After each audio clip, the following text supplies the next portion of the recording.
用手指。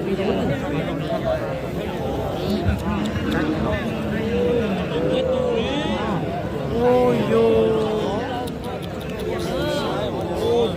我估到嘛，就下一次。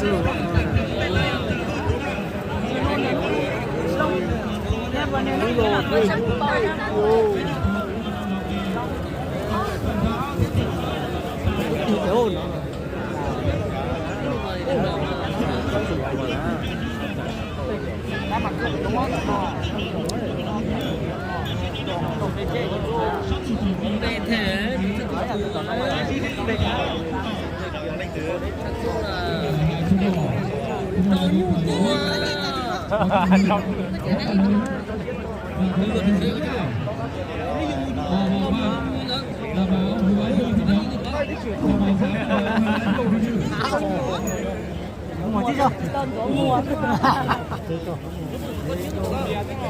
Vô vô. Cái này nhiều như cái chỉ tông cũng nhiều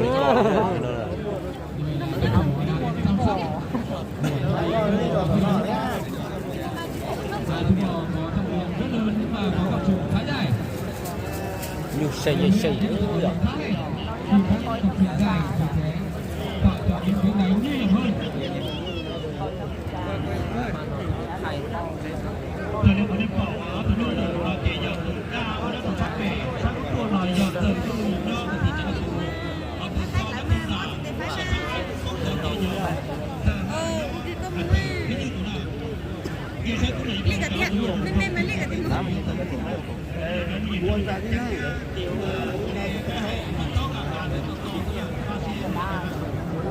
Hôm nay là tôi lại đi đâu rồi?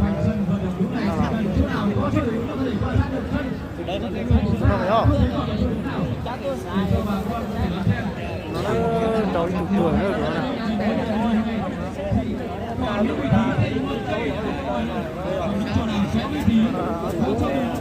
Đúng mà, nhớ đó. Thời gian nữa nhảy dài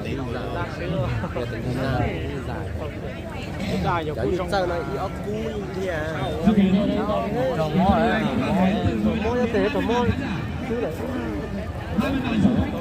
dù chỉ ta giải dù cho những cái sân đầu gì trong ngàn cũng được đâu còn thấy sắp rồi rồi. Hội thi trình diễn trang phục dân tộc truyền thống điểm đồng lần thứ 7. Sáng ngày mai, tại ngày 3 Tết sẽ là chương trình giao lưu văn hóa văn nghệ với những ca sĩ nổi tiếng đến từ các nước trên thế giới.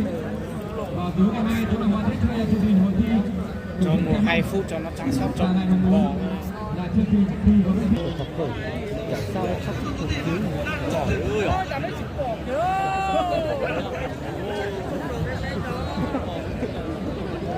Trong kia nữa, trong kia nào, trong kia nào, trong kia nào.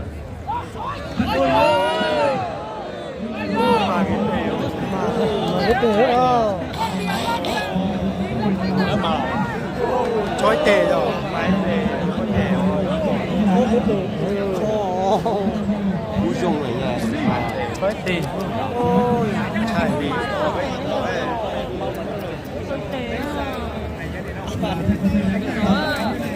Ngon thế à? Sao? Giờ là kia hết rồi đó.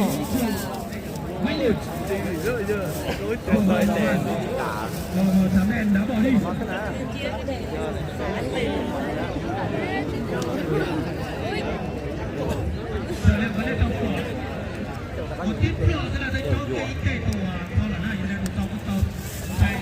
Chạy rồi.